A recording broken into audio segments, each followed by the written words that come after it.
வணக்கம். அஸ்ஸலாமு அலைக்கும். ஆய்பவன். நான் உங்கள் காதர் மாஸ்டர். இது ஃபோக்கஸ். இது மற்றுமொரு ஃபோக்கஸ் நிகழ்ச்சியிலே உங்கள் அனைவரையும் அன்போடு வரவேற்கிறேன். இன்றைய ஃபோக்கஸ் நிகழ்ச்சியிலே நாங்கள் அலசப்போவது நடந்து முடிந்த நாடாளுமன்ற தேர்தல். இந்த நாடாளுமன்ற தேர்தலின் பெறுபேறு அனைவரையும் ஆச்சரியத்தில் ஆழ்த்தியிருக்கிறது.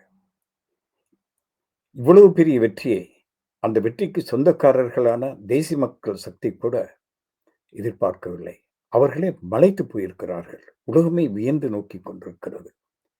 இந்த வெற்றி அவர்களுக்கு தங்க தாம்பாளத்தில் வைத்து யாரும் பரிசளிக்கவில்லை. அவர்களுடைய பரம்பரை ரீதியாக அது வரவில்லை. அவர்கள் 59 வருடங்களாக நடத்திய நீண்ட அரசியல் பயணம், அவர்கள் செய்த தியாகம், 2 முறை தீக்குளித்து எழுந்து அவர்கள் இந்த இடத்திற்கு வந்திருக்கிறார்கள். அவர்களுக்கு எங்கள் இதயம் நிறைந்த பாராட்டுகளை முதலில் தெரிவித்துக் கொள்வோம். அத்தோடு அவர்களுக்கு இந்த வெற்றி நிச்சயமாக கிடைக்க வேண்டிய ஒன்று. அதற்கு உரிமையாளர்கள் அவர்கள். நியாயப்படி அவர்களுக்கு கிடைத்திருக்கிறது. ஆனால் எதிர்பாராமல் கிடைத்திருக்கிறது. அவர்களே எதிர்பாராமல் கிடைத்திருக்கிறது. அது எப்படி என்று பார்ப்போம். அதோடு பல சாதனைகளை அவர்கள் இந்த தேர்தலிலே படைத்திருக்கிறார்கள். அதை ஒவ்வொன்றையும் நாங்கள் பட்டியலிடவில்லை. முக்கியமான சிலவற்றை நாங்கள் சொல்லப் போகிறோம். இந்த வெற்றி 1971லும் 89லும்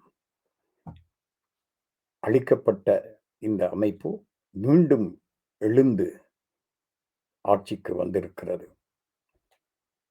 இப்படி ஆயுதம் ஏந்திய ஒரு அமைப்பு ஒன்று மக்களை ஜனநாயக ரீதியிலே வெற்றி கொண்டு ஆட்சிக்கு வந்த ஒரு முக்கியமான தருணம் இது. இது ஒரு உலக சாதனைகளில் ஒன்றாக கருதலாம். அதேபோல இலங்கை வரலாற்றிலே இவர்கள் படைத்திருக்கின்ற வெற்றிகள் ஆச்சரியப்படக்கூடியது. 4 வருடங்களுக்கு முன்பு 2019 இதே ஜனாதிபதி வேட்பாளர் அனுர குமார திசாநாயக்க போட்டியிட்டார். அவருக்கு கிடைத்த வாக்குகள் வெறுமனே 4,18,553.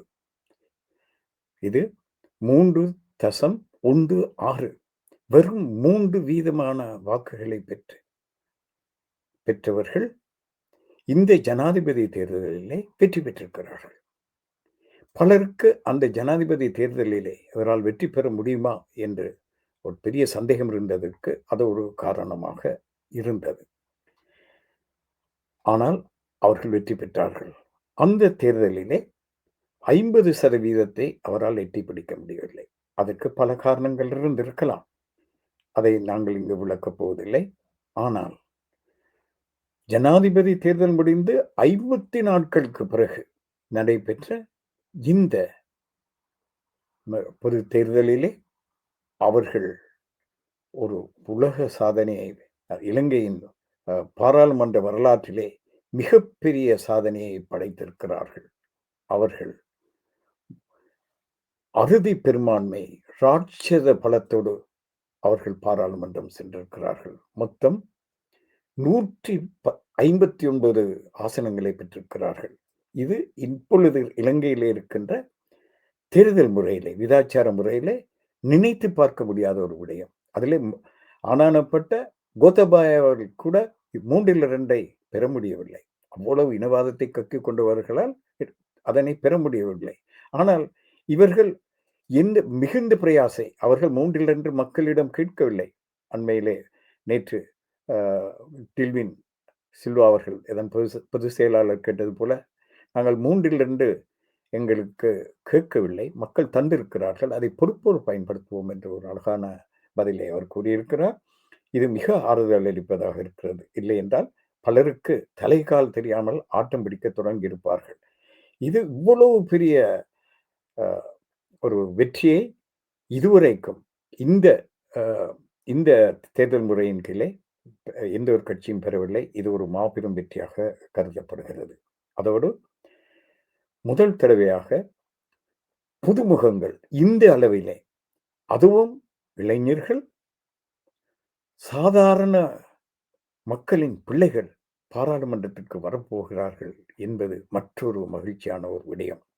அவர்கள் மக்களின் பிரச்சனை தெரிந்தவர்கள், மக்களோடு மக்களாக இருப்பவர்கள், மக்களின் மைந்தர்கள். ஆகவே அது மக்களின் மைந்தர்களால் நிரப்பப்படுகின்ற ஒரு தேர்தல் ஒரு பாராளுமன்றமாக மாறப்போகிறது. இதைவிட இதிலே ஒரு பிரதான ஒரு விடயம் என்னவென்றால், 4 தேர்தல் தொகுதிகளில் அல்லது மாவட்டங்களில் அவர்கள் பெற்ற வெற்றிதான். அந்த 4ம் 4 4லும் வெற்றி பெற்றது ஒரு குறியீட்டை காட்டுகிறது. தேசிய ஐக்கியத்திற்கான ஒரு நம்பிக்கை காட்டுகிறது. முதலிலே ஹோமாகம. ஹோமாகம தேர்தல் தொகுதி தான், அது மாவட்டம் அல்ல. ஆனால் ஒரு பெரிய தேர்தல் தொகுதி. அங்குதான் இலங்கையிலே உருவான பெரும்பாலான சிங்கள பெருந்தேசியவாதிய சக்திகள் உருவாகியிருக்கின்றன. அவர்களுடைய கோட்டையாக திகழ்ந்தது அதுதான். அதில் இவர்கள் வெற்றி பெற்றார்கள். அது ஆச்சரியமில்லை.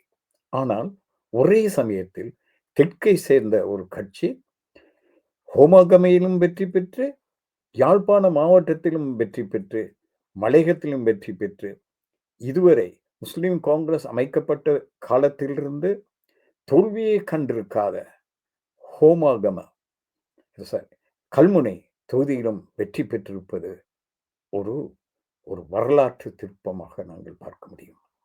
அதனை யாரும் குறைத்து மதிப்பிடக்கூடாது. இதில் மிக குறிப்பாக யாழ்ப்பாணத்தில் இவர்கள் அடைந்திருக்கும் வெற்றி குறிப்பிடத்தக்கது.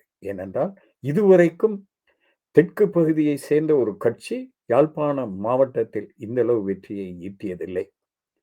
இது சிலருக்கு ஆச்சரியத்தை அளிக்கலாம். ஆனால் இதனுடைய முக்கியத்துவம் என்ன தெரியுமா? தேசிய மக்கள் சக்திக்கு பெரும் சவால் ஒன்றை ஏற்படுத்தி இருக்கிறது. இதுவரைக்கும் சொல்லப்பட்டது என்ன? அவர்களை திருப்திப்படுத்த முடியாது. அவர்கள் தனி இலங்கை ஈழத்தை தவிர வேறு எதற்குமே உடன்பட மாட்டார்கள். அவர்களுக்கு தேவை சில ஸ்லோகன்கள். அவர்கள் ஐக்கியத்துக்கு தயாரில்லாதவர்கள் என்று தான் முத்திரை குத்தப்பட்டது. அவர்கள் குறுந்தேசியவாதிகள் என்ற ஒரு சித்திரம் தெற்குக்கு வழங்கப்பட்டது. ஆனால் இப்பொழுது அவர்கள் ஒரு கேள்வியை எழுப்பியிருக்கிறார்கள். நாங்கள் தயார். நீங்கள் எங்களுடைய பிரச்சனையை செவிமடுக்க தயார் என்று சொல்கிறீர்கள். அப்படியானால் உங்களோடு நாங்கள் கைகோர்க்க தயார். எங்களுடைய பிரச்சனையை தீர்த்து எங்களோடு ஐக்கியம் பூண்ட,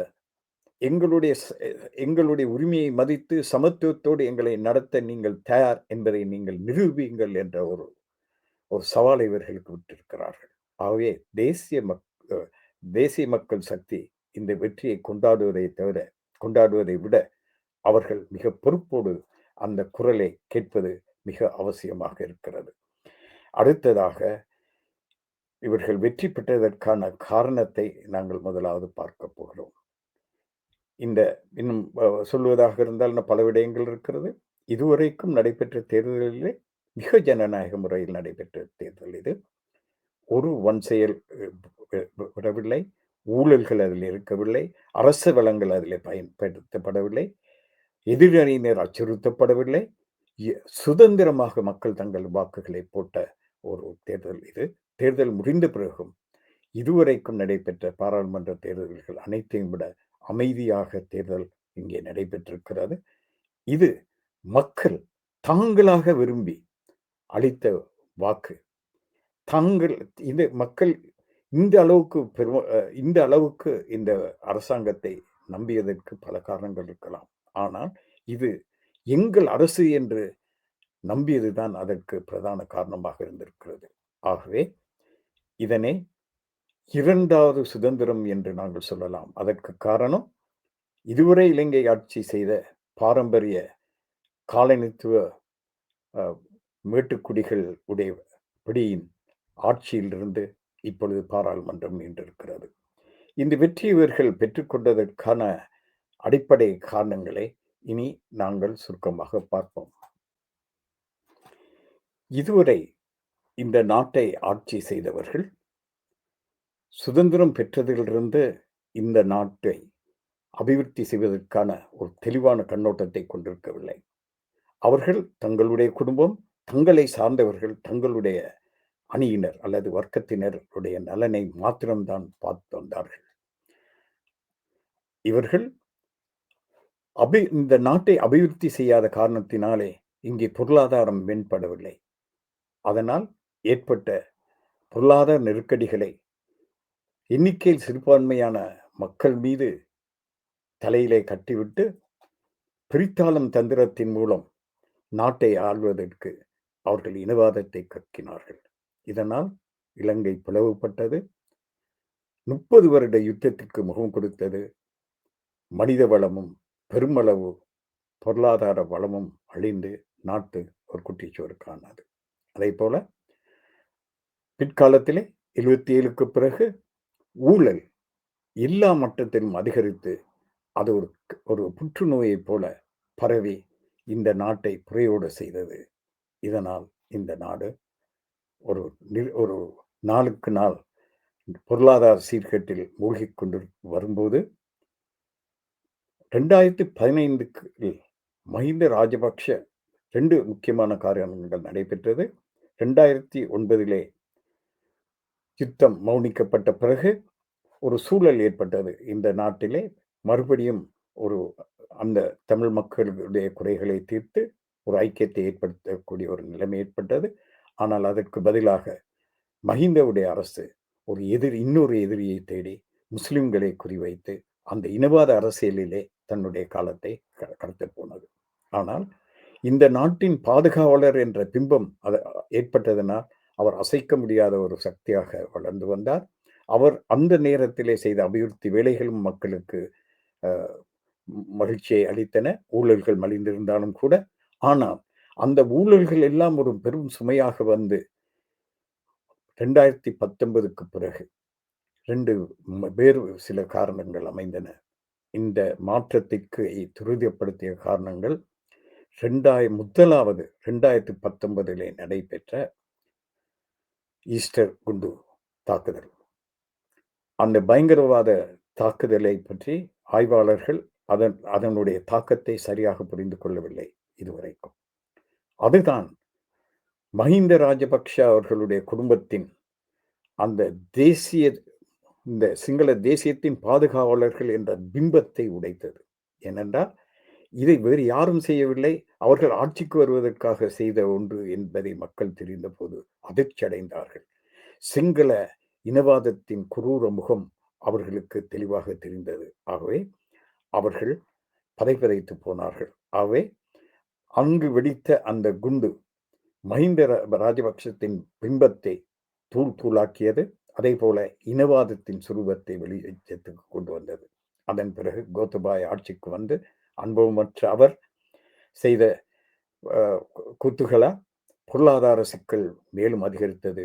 கோவிட் அதனை மேலும் ஆழப்படுத்தியது.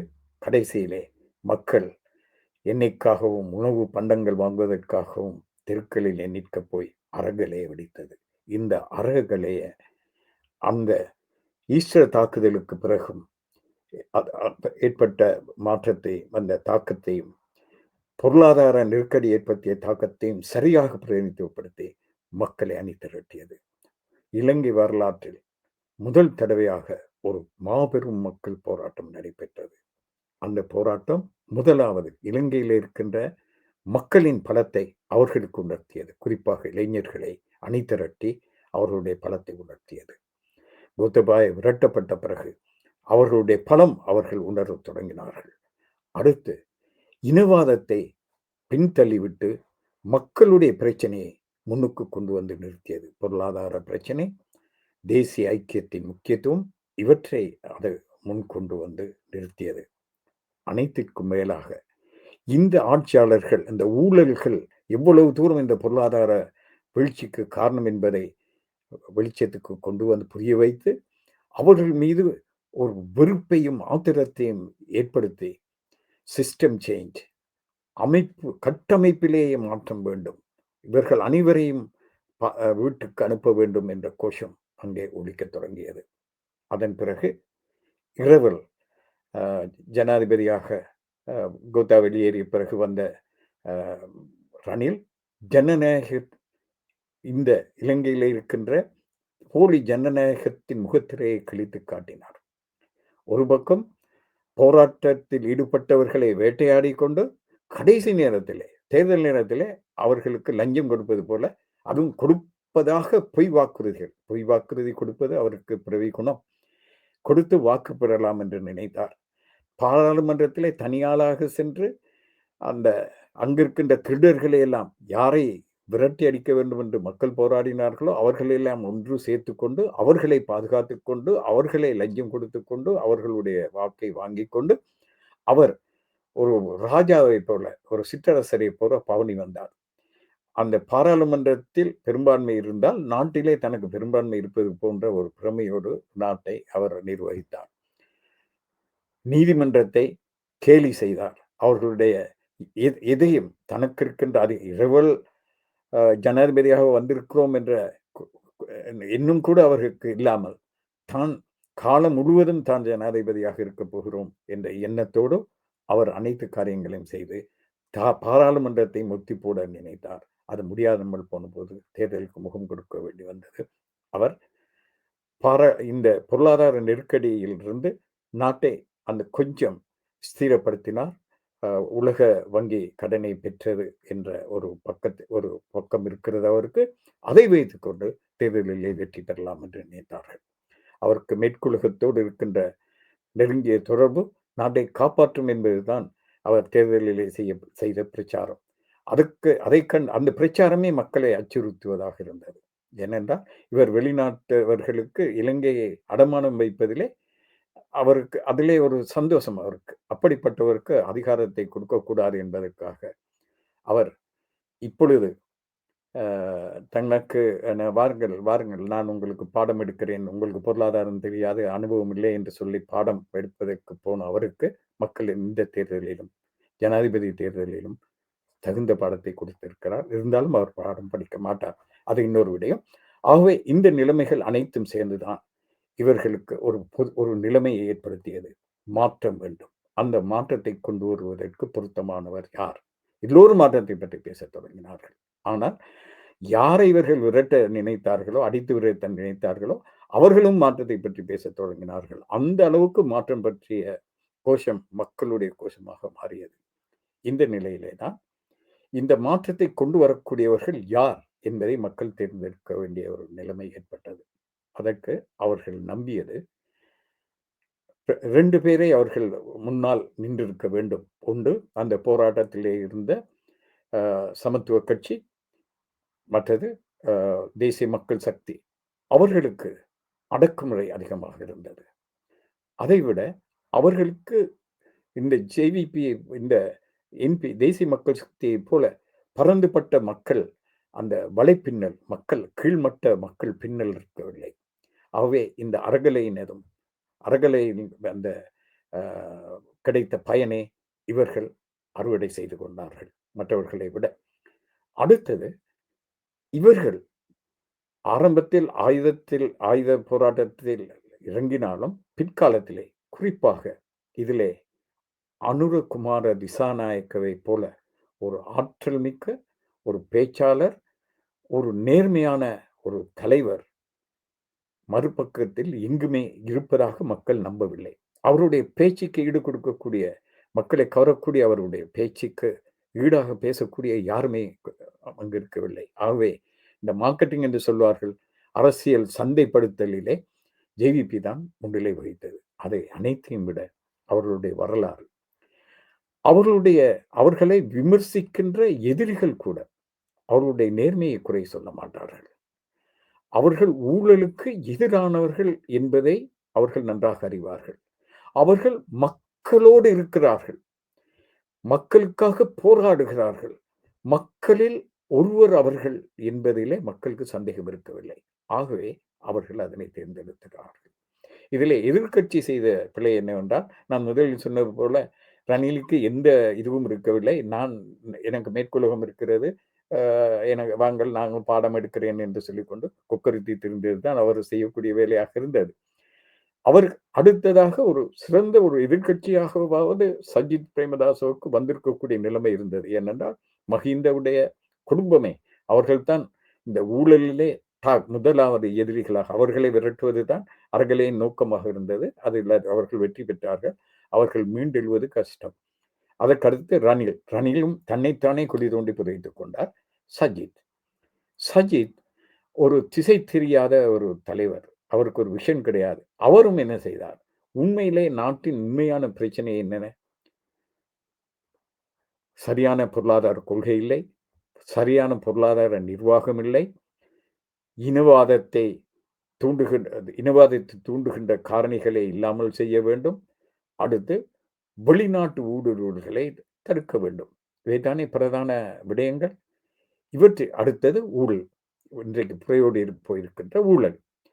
இதிலே ஏனைய எல்லாமே மக்களை கவரக்கூடிய அனைத்தையும் விட இந்த ஊழலுக்கு எதிரான ஒன்று சென்சேஷனாக ஒரு உணர்வுபூர்வமான ஒன்றாக வந்துவிட்டது. ஏனென்றால் அந்த அளவுக்கு அந்த ஆட்சியாளர்கள் அவர்களுடைய ஆடம்பர வாழ்க்கை, அவர்களுடைய ஊழல் எல்லாமே அந்த பிரச்சாரம் செய்யப்பட்ட விதம் அனைத்தும் மக்கள் மத்தியிலே எல்லோரையும் கவரக்கூடிய ஒரு கோஷமாக இருந்தது.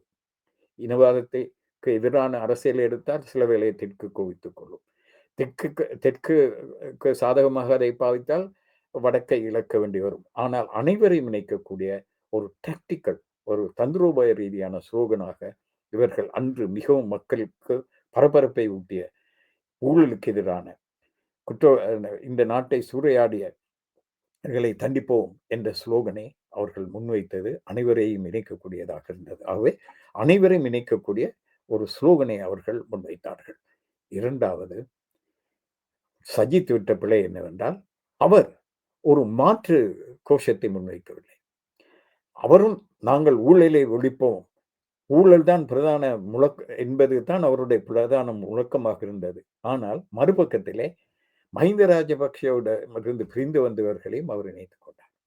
ஆகவே அவர் மீது நம்பிக்கை வைப்பது அவர் மீது இருந்த நம்பிக்கையும் அவர் மக்கள் மத்தியில் இருந்த நம்பிக்கையும் அவர் இழந்து விட்டார். ஆகவே இவை எல்லாம் ஜேவிபி ஒன்றுதான் இதற்கு விசுவாசமாக இருக்கிறது. உண்மையை பேசுகிறார்கள். அவர்களால் மாத்திரம்தான் இதை ஒழிக்க முடியும், நாட்டை மீட்க முடியும் என்ற நம்பிக்கையோடு மக்கள் இதனை அவர்களுக்கு வாக்களித்தார்கள். இப்பொழுது இவர்கள் வெற்றி பெற்றதற்கான காரணத்தை நாங்கள் ஆராய்ந்து விட்டோம். இப்பொழுது இவர்களுக்கு முன்னால் இருக்கின்ற சவால்களை சொல்லி எங்களுடைய ஆய்வை நாங்கள் முடித்துக் கொள்ளப் போகிறோம். முதலாவது சவால், இப்பொழுது இவர்கள் வெற்றி பெற்றிருப்பது ஆட்சிக்கு வருவதில் தான். இந்த 3/2 பெரும்பான்மையே இவர்களுக்கு ஒரு பெரிய சவால். ஏனென்றால் மக்கள் அபரிமிதமான நம்பிக்கை வைத்திருக்கிறார்கள். இனி எந்த சாக்குப்போக்கையும் அவர்கள் சொல்ல முடியாது. ஆகவே இந்த பிரச்சனையை அவர்கள் தீர்த்தே ஆக வேண்டும். ஆகவே பெரும் சுமையை சுமத்தி இருக்கிறார்கள். இரண்டாவது, அந்த அதிகாரம் மக்களுக்கு போதையை ஊட்டுகின்ற, மதுவை விட மோசமானது. அப்படி அவர்கள் போதை கடுமையாகி சில பேர் ஜேவிபியில் இருக்கின்ற பல பேருக்கு தலைக்கணம் இருக்கிறது. அவர்கள் இன்னும் அகங்காரம் அவர்களுக்கு வரும் என்றால் மக்களிடமிருந்து தனிமைப்பட்டு போவார்கள். அதில் கவனம் செலுத்த வேண்டும் அவர்கள். இரண்டாவதாக, இனவாத சக்திகள் பின்தள்ளப்பட்டிருக்கின்றன, முறியடிக்கப்படவில்லை. அவர்கள் பாராளுமன்றத்துக்கு உள்ளேயும் வருகிறார்கள், வெளியிலும் இருக்கிறார்கள்.